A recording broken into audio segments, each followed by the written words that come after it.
es el escritor más famoso de mi país y creo que esta compilación de cuentos es la más famosa que tiene. Y se llama La increíble y triste historia de la Cándida Heréndida y de su abuela desalmada. Bueno, es uno de los cuentos que está incluido y pues es el más famoso y el más importante, diría yo.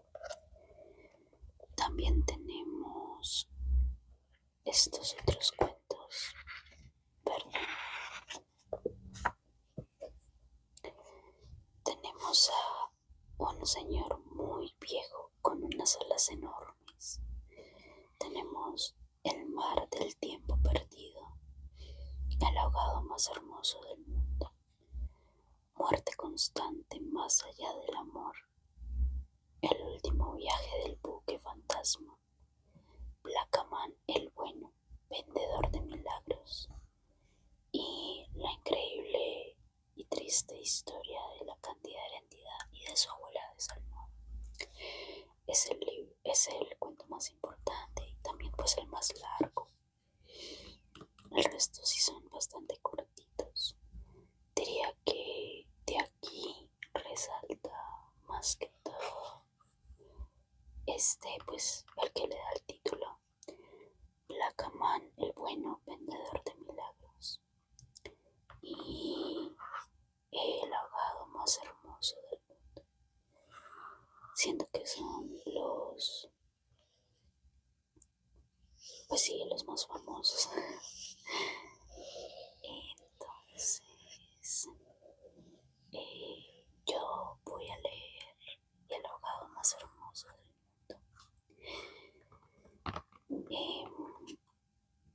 Porque siento que es tranquilito y no narra, o sea, es de esos cuentitos que no dicen mucho, sí, o sea, es tranquilo, diría yo. Si alguien quiere opinar o algo así,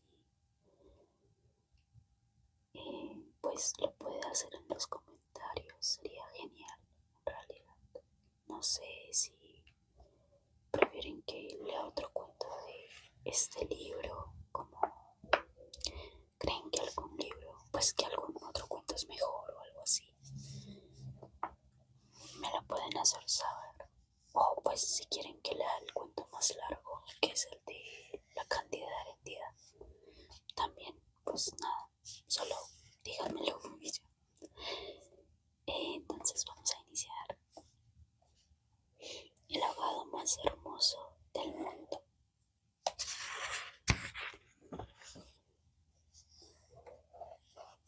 Los primeros niños que vieron el promontorio oscuro y sigiloso que se acercaba por el mar se hicieron la ilusión de que era un barco enemigo. Después vieron que no llevaba banderas ni arboladura y pensaron que fuera una ballena.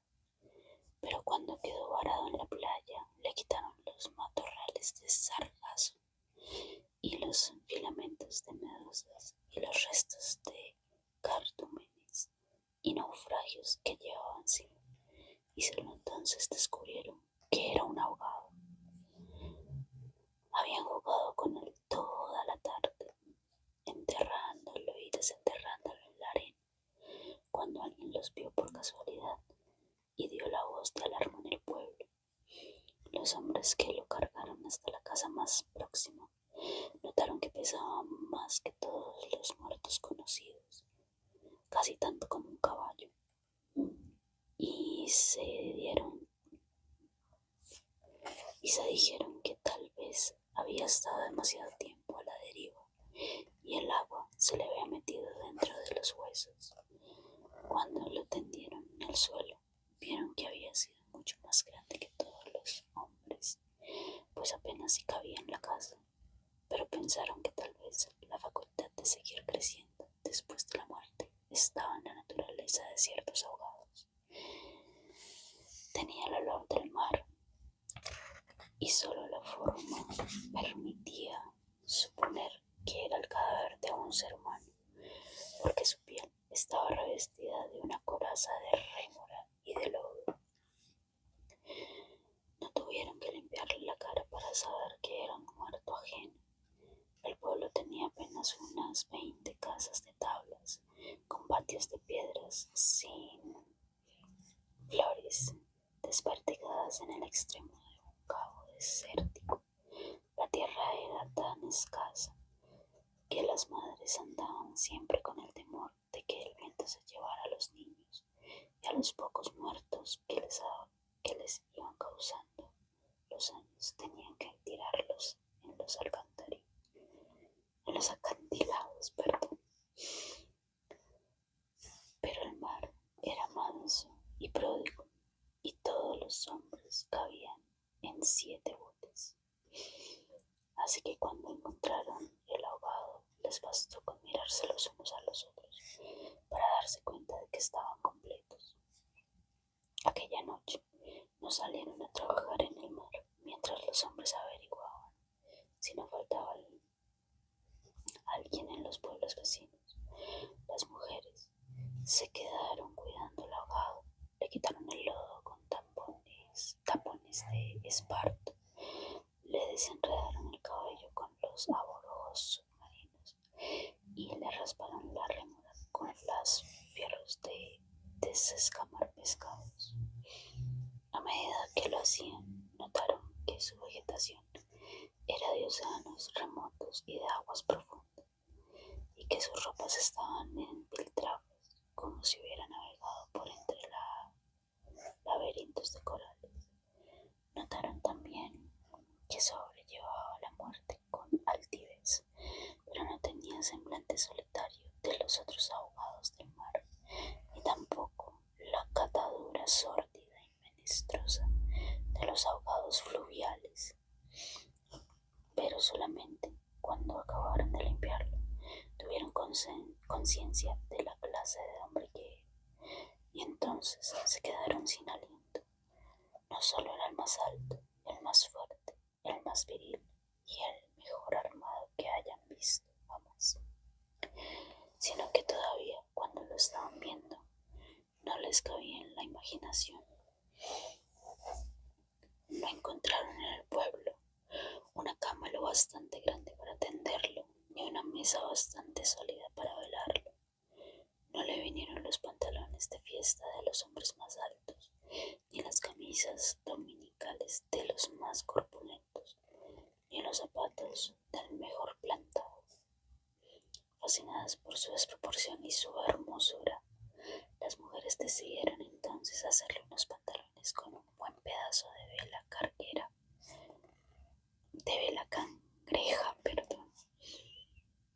y una camisa de bramante de novia, para que pudiera continuar su muerte con dignidad.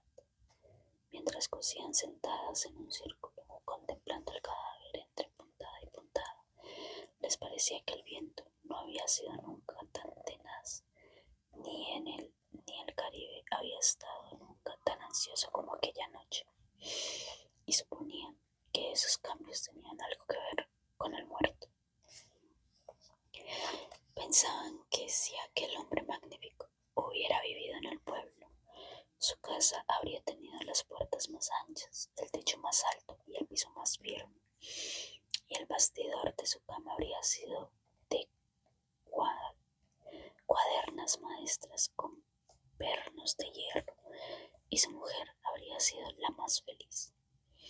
Pensaban que habría tenido tanta autoridad que hubiera sacado los peces del mar con solo llamarlos por sus nombres, y habría puesto tanto empeño en el trabajo que hubiera hecho brotar manantiales de entre las piedras más áridas, y hubiera podido sembrar flores en los acantilados.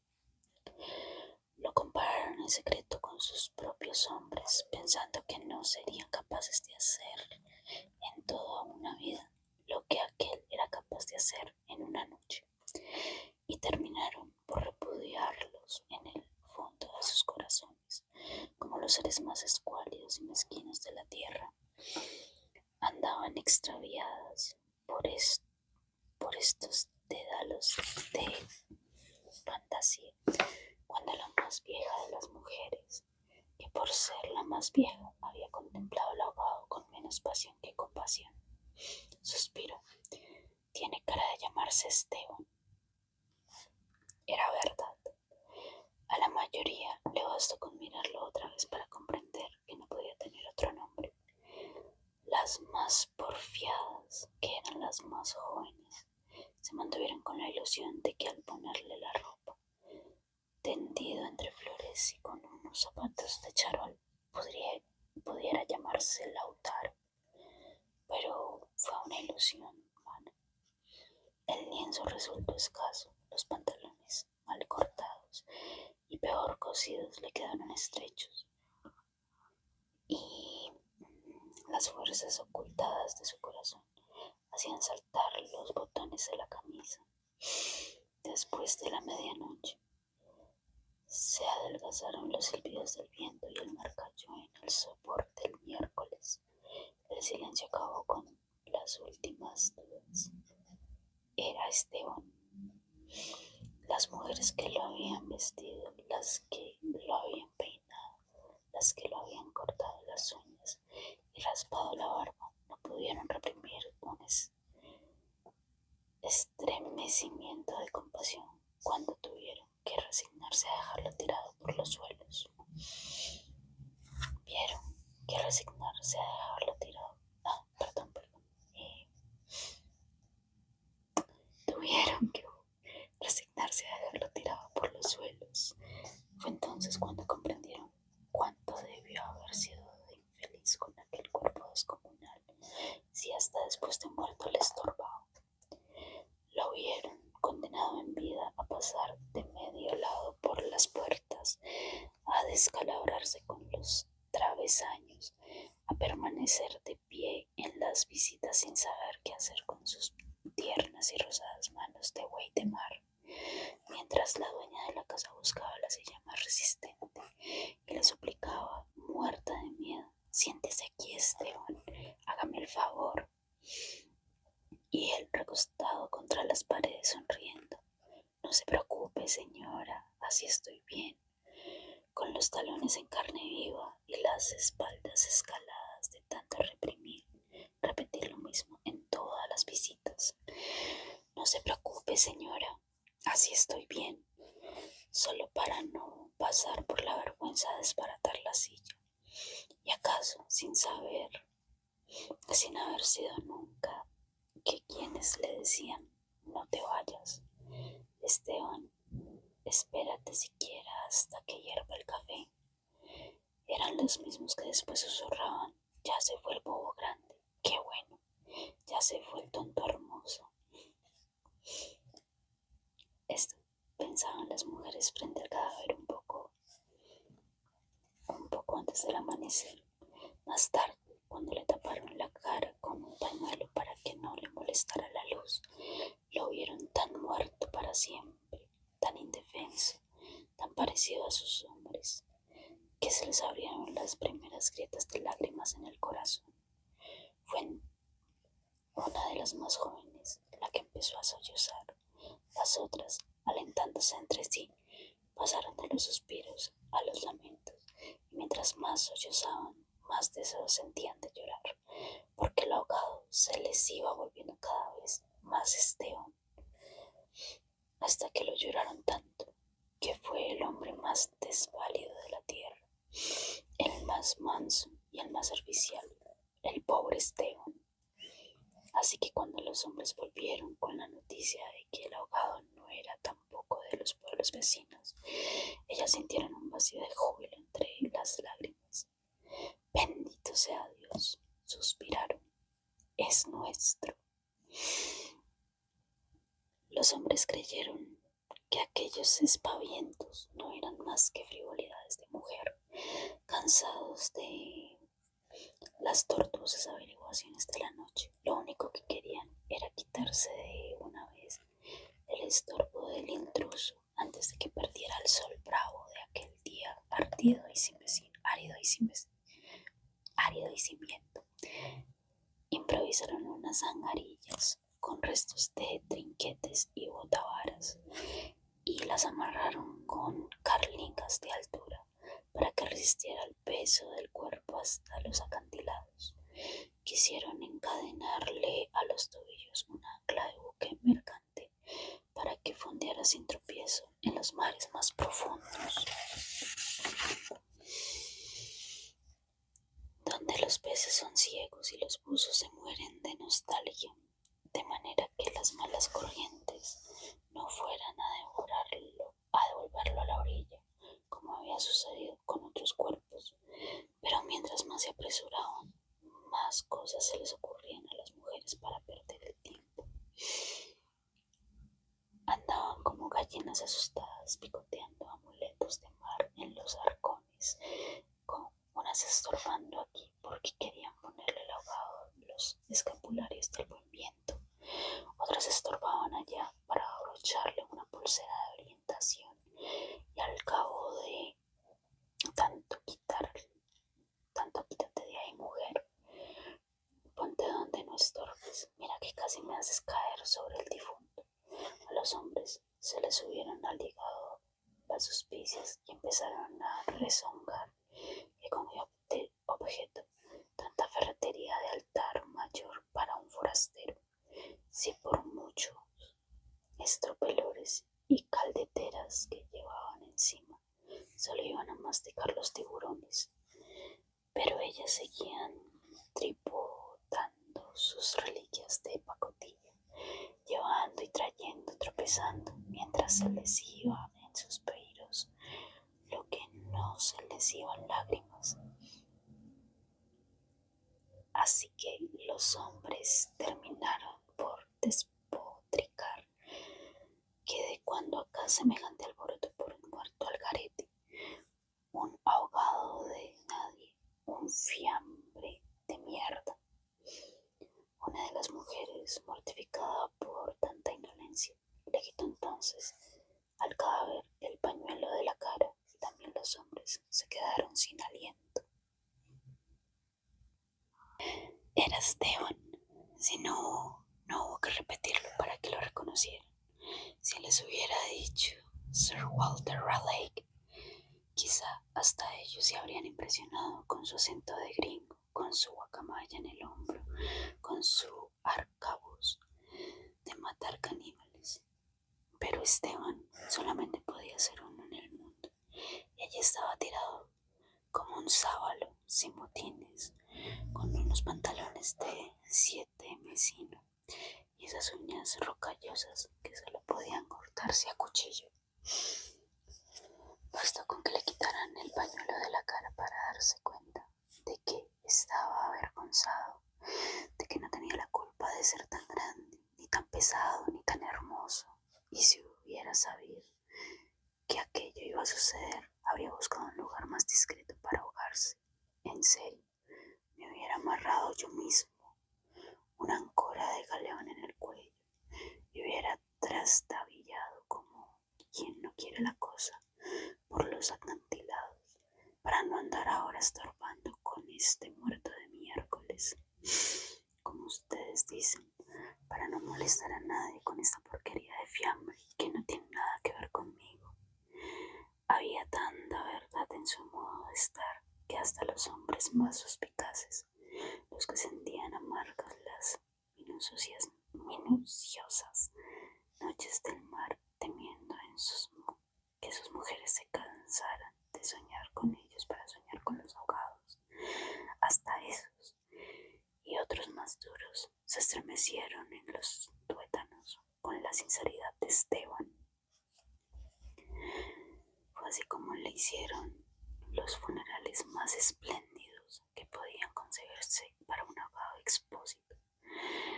Algunas mujeres que habían ido a buscar flores en los pueblos vecinos regresaron con otras que no creían lo que les contaban, y éstas se fueron por más flores cuando vieron al muerto, y llevaron más y más hasta que hubo tantas flores y tanta gente que apenas si se podía caminar.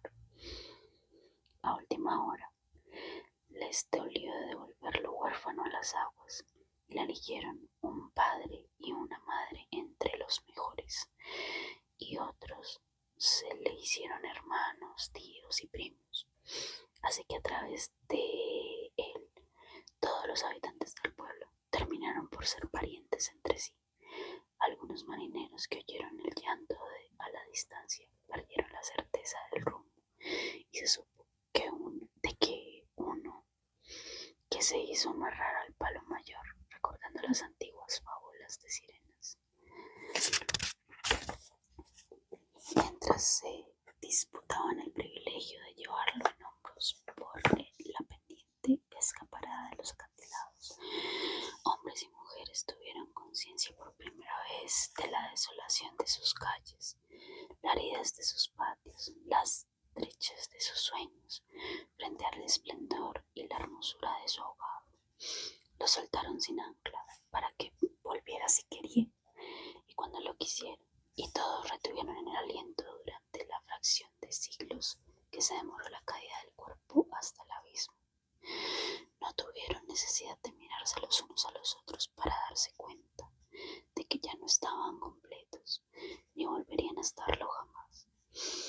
Pero también sabían que todo sería diferente desde entonces, que sus casas iban a tener las puertas más anchas, los techos más altos, los pisos más firmes, para que el recuerdo de Esteban pudiera andar por todas las partes sin tropezar con los travesaños, y que nadie se atreviera a susurrar en el futuro: ya murió el bobo grande, qué lástima, ya murió el tonto hermoso, porque ellos iban a pintar las fachadas de colores alegres para eternizar la memoria de Esteban, y se iban a romper el espinazo excavando manantiales en las piedras y sembrando flores en los acantilados, para que en los amaneceres de los años venturosos los pasajeros de los grandes barcos desperataron, sofocados por un olor de jardines en alta mar, y el capitán tuviera que bajar de su alcázar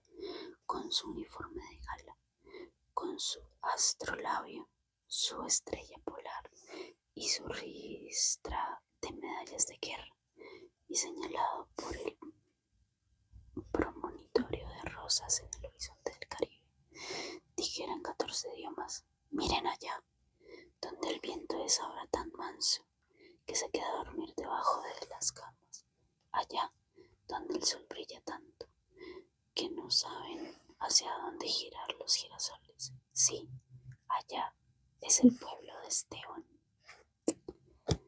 Fin. Y ya. Este cuento es muy bonito. Siento que es uno de los más conocidos, más o menos, digo yo. O pues yo lo he leído bastantes veces durante mi vida, como que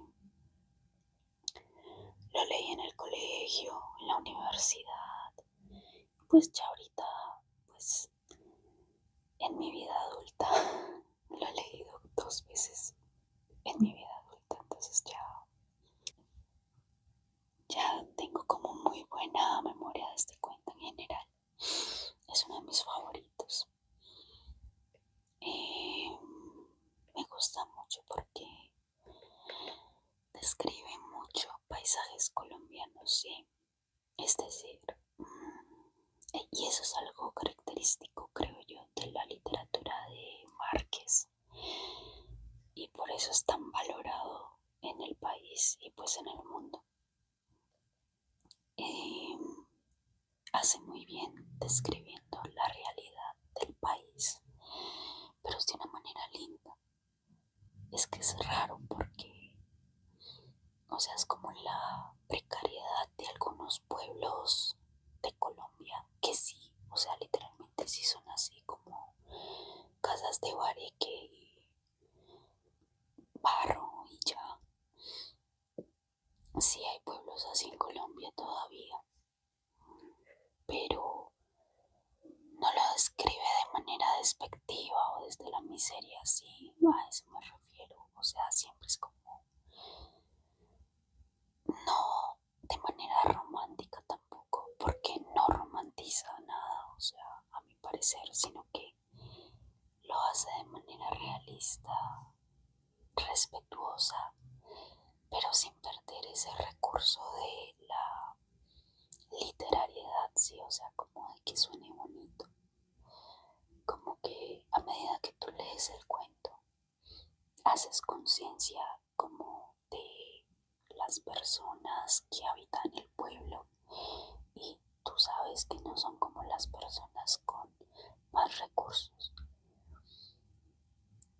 pero no por eso les quitas la dignidad, sí, a eso me refiero, o sea, no sé si me estoy haciendo explicar, ¿no?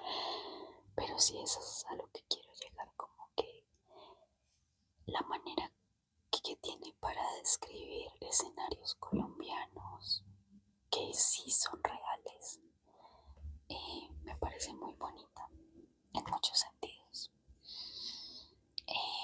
También pues se pueden hacer muchas lecturas sociales frente a este cuento, como no, que el hombre alto llegando a un lugar desconocido, bueno, el muerto alto llegando a un lugar desconocido, como una especie de invasor entre comillas, pero no sé, como que se encuentra con la amabilidad de la gente y todo eso. Eso es algo que resuena mucho en nuestra cultura latinoamericana. Lo podemos asociar un poquito, digamos, con la colonización o cosas así. O sea, se le pueden dar varias miradas a este cuento. Es genial, por eso digo yo. Pero sí, de momento eso sería todo. Muchísimas gracias por escuchar.